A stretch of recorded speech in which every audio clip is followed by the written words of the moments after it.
नमस्कार मित्रांनो, लग्नानंतर होईलच प्रेम या मालिकेच्या 2 सप्टेंबरच्या भागामध्ये आता या दोघींनी मंगळागौरीला होकार दिल्यानंतर मानिनी तर एकदम जोरदार तयारीला लागते आणि ती लगेचच आता तिच्या मैत्रिणींना फोन करू लागते आणि ती कोणतरी सरलाताई वगैरे असते, तिला ती फोनवरती बोलत असते. हो सरलाताई, मला मान्य आहे की मंगळागौरीला थोडा उशीरच झालेला आहे आणि सगळ्यांच्या काग फुगड्या खेळून सुद्धा झालेल्या आहेत, पण काय करणार, थोडासा प्रॉब्लेम होता म्हणून, आणि मुलींची पहिली मंगळागौर आहे ना, मग करावी तर लागणारच, म्हणून ना अचानकच ठरवलेली आहे अगदी उद्याच, असं ती सर्व काही फोनवरती बोलत असताना इकडे या दोघी रम्या आणि वसू मागे येऊन तिच्या उभारलेल्या असतात आणि या दोघींना तर काय माहितीच नसतं आणि आता ही फोनवरती बोलत असताना या दोघींना तर कळतं. आता ही मानिनी पुढं म्हणते की या तुम्ही सुनेला घेऊन या आणि आपण सगळे खेळ खेळूयात, मी वाट बघते तुमची, असं ती फोनवरती बोलत बोलत तिथून पुढे निघून जाते.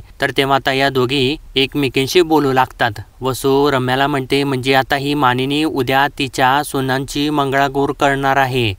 आता बाहेरच्या सगळ्या बायका घरी येणार आणि त्यांना आपल्याला या असल्या या कपड्यामध्ये घरकाम करत असताना बघणार. तर रम्या म्हणते अरे बापरे, म्हणजे आता बाहेरच्यांच्या समोर सुद्धा आपली बदनामी होणार. तर वसू म्हणते अगं रम्या, ती तर होणारच आहे, पण मला ना तर उलटच करायचं आहे, बाहेरच्यांच्या समोर ना यांची लाज काढायची आहे मला. तर रम्या अगोदरच घाबरलेली असते, ती अजून घाबरते आणि घाबरूनच वसूला विचारते म्हणजे अगं आई तू अजून काय करणार आहेस. तर तेव्हा वसू म्हणते मी ना या दोघींची ना मंगळागौर अशी सहजासहजी होऊ देणार नाही आणि मुळात ना त्या मानिनीच्या सुनांना ना मला अद्दलच घडवायची आहे. आणि आता त्या तिच्या कुरापती डोक्यामधून ती एक आयडिया काढते. ती रम्याला म्हणते आपण एक काम करूयात का, त्या दोघींच्या साड्यामध्ये ना काचकुजलीची पावडरच टाकूयात आपण, असं ती सांगत असताना रम्या मात्र तिच्यावरती चिडत असते. तिला म्हणते अगं काय ग, काय वेड्यासारखं काय बोलत आहेस तू. तर वसू पुढं म्हणते नाही नाही थांब, आपण एक काम करूयात, ते राहू दे, तू ना कसं संगीतच्या वेळी ना त्या नंदिनीचा ब्लाऊज पाडला होतास ना, तसंच तू आता या काव्याच्या बाबतीत कर. तर रम्या तिला म्हणते अगं आई तू वाटेल ते काय बोलतेस, तुला ना जे हवा आहे ते कर, पण मला त्यामध्ये अजिबात घेऊ नकोस. तर वसू तिला म्हणते अगं पण असं का बोलतेस तू. तर रम्या तिला म्हणते अगं कारण ना तू वाटेल ते बोलतीयस. अगं तुला माहिती नाहीये का, या घरामध्ये जरी समज कोणी शिंकलं ना तरी सुद्धा ते आपल्यावरतीच संशय घेतील अशी परिस्थिती आहे. अगं इतके उद्योग करून सुद्धा एकतर त्यांनी आपल्याला पोलिसात दिलेलं नाहीये, हे नशीब समज तू, आणि चाललीस तू काचकुजलीची पावडर टाकायला, आणि तू ना इथून पुढे काही दिवस ना कुरघोड्यामधला क सुद्धा उच्चारू नकोस, कळते का तुला. तर तेव्हा वसू तिला म्हणते म्हणजे ना आपली जी बदनामी होते ना ती नुसती सहन करायची, बरोबर का, आणि सगळेजण आपल्यावरती दात काढत फिदी हसत बसतील ते बघत बसायचं का. तर रम्या तिला म्हणते हो, कारण ना आपल्याकडे दुसरा पर्याय नाहीये. आणि आजूबाजूला बघून ती म्हणते अगं आई तू जरा परिस्थिती समजावून घ्यायचा प्रयत्न तरी कर आणि उगाच ना डोक्यात राग घालून वाटेल तशी वागू नकोस प्लीज प्लीज, असं म्हणून तिच्यासमोर हात जोडते. तर वसू मात्र तिच्या या बोलण्यावरती खूपच चिडते आणि तिच्यासमोर हात जोडून तीच म्हणते बरं राहिलं, उद्या ना मी माझा चेहरा असा मक्क करते आणि हे जो काही आनंद जो चाललेला आहे ना यांचा, हे सगळा नुसता बघतच बसते. आणि आता आपण या अशा सगळ्या मोलकरणीसारखे कपडे घालून राबायचं आणि या मानिनीच्या सुना मात्र छान नटतील मंगळागौरीसाठी, असं ती सर्व काही रागारागातच बोलत असते. तर आता दुसऱ्या दिवशीचा म्हणजे मंगळागौरीचा दिवस उजाडतो आणि त्यावेळी सकाळी छान असं या दोघी सुद्धा आवरून तयार होतात आणि छान नटत असतात दोघे सुद्धा. तर तेव्हा आता इकडे नंदिनी नटत असताना जीवा मागे येऊन उभा राहतो आणि तिच्याकडे बघून तर त्याचे डोळेच मोठे होतात आणि तो थक्कच होऊन जातो, कारण नंदिनी खूपच सुंदर दिसत असते. तर आता नंदिनी जरासं त्याच्याकडे बघते आणि त्याला विचारतेच अहो जेव्हा मी बरी दिसते का. तर तेव्हा असं तिने विचारल्यानंतर जीवाची मात्र विकेटच गेलेली असते आणि जीवा तिच्याकडे एकसारखा बघत म्हणजे आपलं थोडंसं नजर सुद्धा चोरत असतो आणि गडबडून गेलेला असतो आणि तिला म्हणतो तू बरी, अगं थांब तू 1 मिनिट थांब, असं म्हणून तो शिट्टी वाजवायचा प्रयत्न करत असतो, पण त्याला काही शिट्टी वाजवता येतच नसते आणि ते बघितल्यानंतर नंदिनी मोठमोठ्याने हसू लागते. तर जीवा आता तिला विचारतो हसायला काय झालंय ग तुला. तर नंदिनी हसतच त्याला म्हणते अहो तुम्हाला शिट्टी सुद्धा मारता येत नाही का. तर जीवा मात्र आता थापा मारू लागतो, म्हणतो अगं ते ना माझ्यावरती देशमुखांचे संस्कार आहेत, त्यामुळे मी असल्या गोष्टी शिकलोच नाही. तर नंदिनी म्हणते जमत नाही ते सांगा ना. तर जीवा तिला म्हणतो तू चिडवतेस का मला? बरं ठीक आहे, मला सांग तुला जमते का? नाही ना जमत. आणि बघ हसू लागतो आणि म्हणतो आपल्याला जमत नाही ना तर मग दुसऱ्याला चिडवू नये, असं म्हणून तो मागे वळून चाललेलाच असतो. तर मित्रांनो इथे नंदिनी एकदम जोराची शिट्टी मारते आणि जीवा एकदम थक्क होऊन मागे बघून तिच्याकडे डोळे मोठे करूनच बघू लागतो आणि नंदिनी हसत असते. तर जीवा तिला म्हणतो अगं तुला सॉलिड जमतं यार. तर नंदिनी म्हणते पण तुम्हाला जमत नाही. अहो काय उपयोग तुमचा, आजीच्या तालमीत एवढं जेवण शिकलात पण शिट्टी नाही का शिकवली तुम्हाला कोणी? तर जीवा म्हणतो अगं नाही ना, कदाचित ना आजीने मला मुद्दामून शिट्टी वाजवायला शिकवली नसेल. तर तेव्हा नंदिनी म्हणते मुद्दाम का, असं का केलं असेल आजींनी? तर जीवा म्हणतो कारण ना आजीला असं वाटलं असेल की लग्नानंतर ना माझ्या बायकोने मला शिट्टी वाजवायला शिकवावं. तर नंदिनी म्हणते हो का, हो फार नौटंकी आहात तुम्ही. तर जीवा म्हणतो अगं मी आहेच ग नौटंकी, पण ते राहू देत, तू मला शिकवशील का शिट्टी वाजवायला प्लीज? तर नंदिनी म्हणते मी. तर जीवा म्हणतो हो अगं काय हरकत आहे, तसं सुद्धा म्हणतात ना की लग्नानंतर बायका नवऱ्याची शिट्टी वाजवतात, तसं तू फक्त शिट्टी वाजवायला, असं म्हणून तो थांबतो. कारण नंदिनी आता त्याच्याकडे थोडंसं रागानेच बघत असते. आणि जीवा म्हणतो बरं ठीक आहे शिकवशील ना? तर नंदिनी म्हणते अहो सोपा आहे हो, एकदम सोपा आहे. आणि आता ती त्याला शिट्टी वाजवायला शिकवू लागते. त्याला म्हणते हे बघा आपली जीभ आहे ना अशी वरती टाळूला ट्विस्ट करून चिटकवायची आणि हे 2 बोटं आहेत ना ते असे तोंडामध्ये ठेवायचे आणि जोराची हवा मारायची. करा करा बघू असं त्याला म्हणते. तर तेव्हा जीवा आता अगदी नंदिनीने सांगितल्याप्रमाणे सर्व काही करतो आणि जोराची हवा मारतो तर नुसती हवाच बाहेर येते. तर नंदिनी त्याला म्हणते अहो नाही जमली नाही, पण सोपं आहे, जमेल तुम्हाला. तर जेव्हा सुद्धा म्हणतो हो ठीक आहे मी अजून एकदा ट्राय करतो, असं म्हणून तो परत एकदा प्रयत्न करतो, पण तेव्हा सुद्धा नुसती हवाच बाहेर येते. तर तेव्हा जेव्हा राहू देत असं म्हणत असताना नंदिनी म्हणते अहो काय तुम्ही लगेच हार म्हणताय, तुम्ही प्रयत्न करा, जमेल तुम्हाला. आणि थांबा असं म्हणून ती आता चक्क जीवाच्या तोंडामध्येच आपली 2 बोटं घालते आणि त्या जीवाला म्हणते आता तुम्ही हवा सोडा. तर तेव्हा जीवा चक्क हवा सोडल्यानंतर आता शिट्टी मात्र वाजते आणि जीवा आता आपले डोळेच मोठे करतो. तर नंदिनी म्हणते बघितलंत ना जमली का नाही शिट्टी वाजवायला, असं म्हणून ती आनंदित असते. आणि आता तिच्या लक्षात येतं की तिने तर आपली बोटं जीवाच्या तोंडामध्ये ठेवलेली आहेत आणि जीवासुद्धा शांत झालेला असतो आणि आता नंदिनीसुद्धा शांत झालेली असते. आणि जीवा मात्र आता आपलं तोंड हळूवार उघडतो आणि नंदिनी आपला हात मागं घेते आणि हे दोघे एकमेकांच्या डोळ्यात बघत असतात आणि नंदिनी आता आपले डोळे चोरते आणि तिथून लाजत बाजूला होते आणि बाजूला होऊन ती चाललेली असते. तर तेव्हा आता जीवा जोराची शिट्टी वाजवतो आणि तिच्याकडे बघून हसत असतो. तर मित्रांनो आत्तापर्यंत जीवा सर्व काही नाटक करत असतो, त्याला तर शिट्ट्या वाजवता येत असतात पण मुद्दा म्हणून तो नंदिनीला फसवत असतो आणि आता तो नंदिनीकडे बघून हसत असतो आणि नंदिनीसुद्धा त्याच्याकडे बघून एक छोटीशी स्माईल देते आणि तिथून निघून जाते. तर जीवा म्हणतो अरे बापरे आज तर चकाचक बाई खरंच खूप छान दिसत आहे, असं म्हणून तो परत शिट्टी वाजवतच असतो. इतक्यात जरासं बाहेर गेल्यानंतर नंदिनी अजून एकदा शिट्टी वाजवते आणि आता जेव्हा शिट्टी वाजवता थांबतो आणि तिच्याकडे बघून हसू लागतो.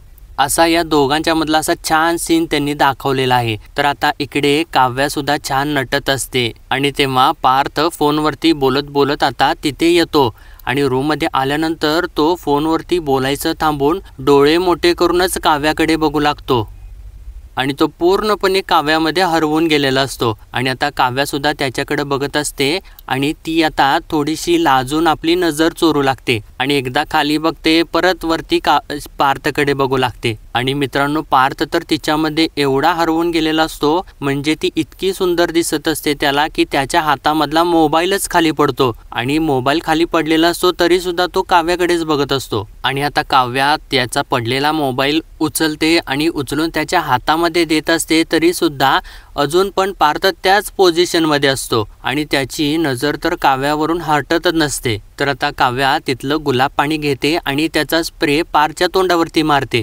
तर तेव्हा आता पार्थ मात्र शुद्धीवरती येतो आणि आता काव्या पार्थला विचारते काय कुठं हरवलात? तर पार्थ म्हणतो नाही हो नाही, ते तुम्ही एवढं नटलेल्या बघून, असं म्हणत असताना काव्या म्हणते शॉक लागला का? तर पार्थ म्हणतो नाही शॉक वगैरे काय नाही, बऱ्या दिसताय, म्हणजे छानच दिसताय तुम्ही. पण फिसकारलेली मांजर आज क्यूट कॅट सारखी दिसते, असं म्हणून तो सारखं सारखं चोरून चोरून काव्याकडेच नजर रोखून धरत असतो. तर काव्या सुद्धा त्याला म्हणते, काय म्हणालात, क्यूट कॅट? तर पार्थ म्हणतो हो. तर काव्या म्हणते, अहो कायच कौतुक करताय तुम्ही? तर पार्थ आता एकदम प्रेमाने तिला म्हणतो, अहो कौतुक करण्यासारखंच दिसताय तुम्ही. एरवी ना तुम्ही ॲक्शन मोडमध्ये असता, पण जेव्हा ना साडी मोडमध्ये असता ना तेव्हा छान दिसता तुम्ही. आणि ही साडी छान दिसते तुमच्यावरती. नाही ॲक्च्युली कसं आहे, ही साडी तुम्ही नेसली आहे म्हणून खुलली ॲक्च्युली. हां हे बरोबर आहे, तसंच झालेलं आहे. असं तो गडबडतच काय काय बोलत असतो. तर काव्या त्याला म्हणते, अहो कौतुक करायला किती किती शब्दांची जुळवाजुळव करावं लागते देशमुख. तर पार्थ म्हणतो, नाही ती साडी छानच आहे. तर काव्या म्हणते, नाही साडी तर छानच आहे, मानिनी काकूनी दिलेली आहे मला आणि नंदिनी ताईला. पण हे आहे ना, हे पदर व्यवस्थितच होत नाही आहेत असं ती म्हणत असताना पार्थ लगेचच खाली बसतो आणि म्हणतो, थांबा हो मी करतो. असं म्हणून तो तिचे पदर व्यवस्थित करू लागतो. तर आता काव्याला तो क्षण आठवतो ज्यावेळेस अनिशा तिला म्हणालेली असते की अगं या रेड फ्लॅगच्या जमान्यात पार्थ देशमुख तुझ्या आयुष्यात आलेला ग्रीन फ्लॅग आहे. अगं सॉरी ग्रीन फॉरेस्टच आहे तो. आणि कधी कळणार ग तुला, असं तिने म्हटलेलं आता काव्याला आठवू लागतं. आणि तोपर्यंत आता पार्थ उठून उभा राहिलेला असतो. आणि आता काव्या मात्र एकदम मगाशी पार्थ जसा तिच्याकडे बघत असतो तशीच आता काव्या अगदी प्रेमाने पार्थकडे बघू लागते. कारण तिला आता त्या अनिशाच्या शब्दांनी खरोखरच पार्थच्या प्रेमात पाडलेलं असतं. तर आता पार्थ तिला टिचकी वाजवून शुद्धीवरती आणतो आणि तिला विचारतो, काय झालं आता, तुम्ही कुठे हरवलात?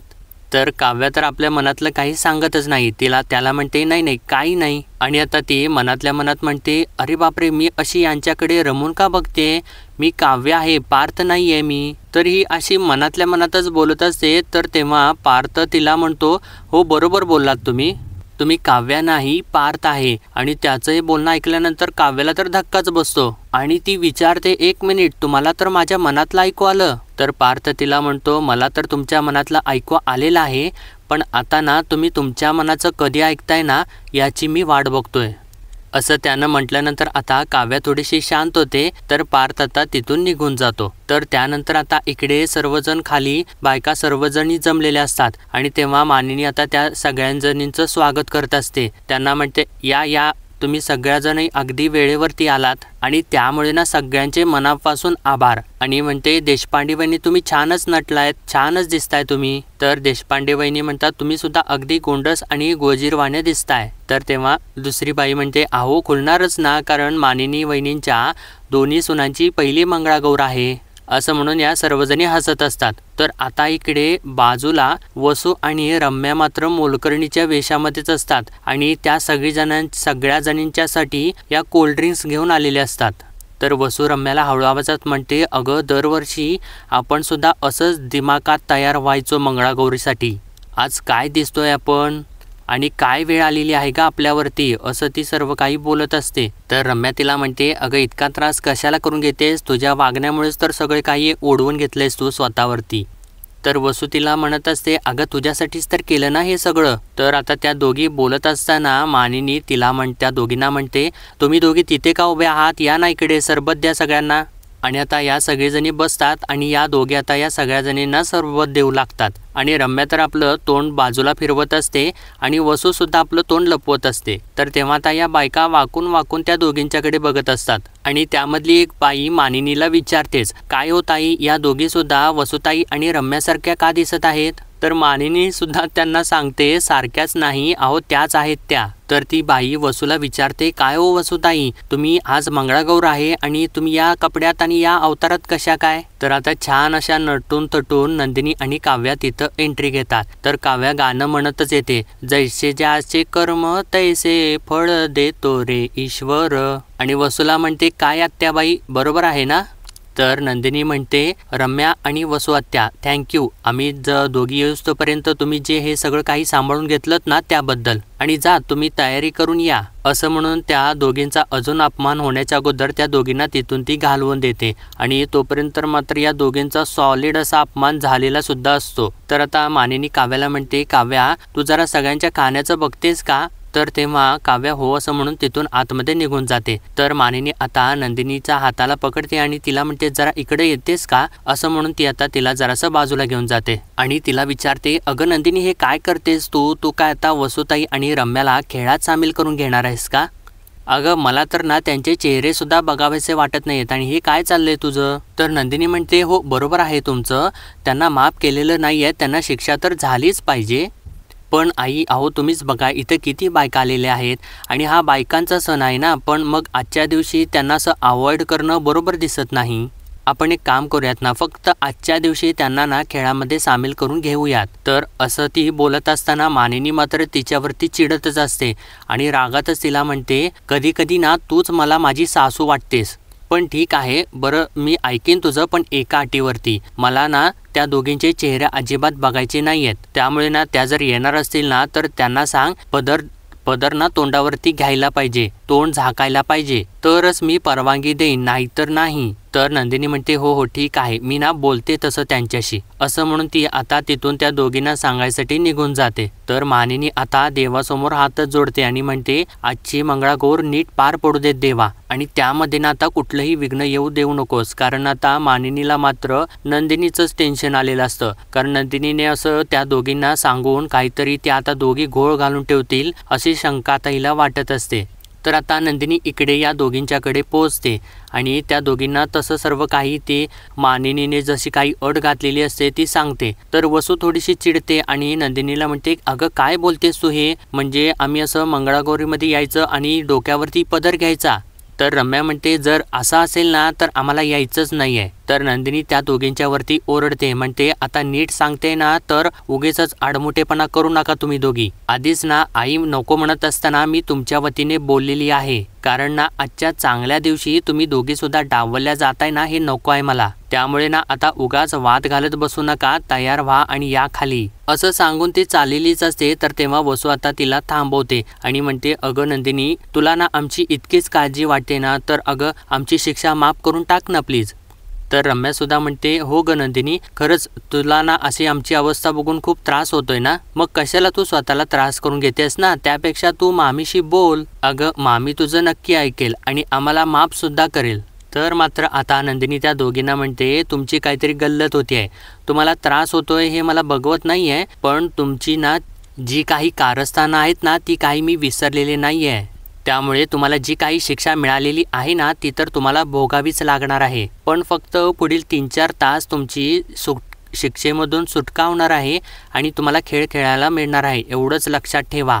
आता तयार व्हा आणि या खाली, आणि हो तुम्हाला जर शिक्षेतून सुटका हवी असेल ना तर ना खाली आल्यानंतर त्या बायकांच्या समोर मान खाली घालून उभं राहावं लागेल आणि त्यांना काय हवं काय नको ते सुद्धा बघावं लागेलच, आणि ठरवा आता काय करायचं आहे ते, असं म्हणून ती आता तिथून निघून जाते। तर या दोघी तिला थांबवायचा प्रयत्न करत असतात, तर नंदिनी तिथून निघूनच जाते।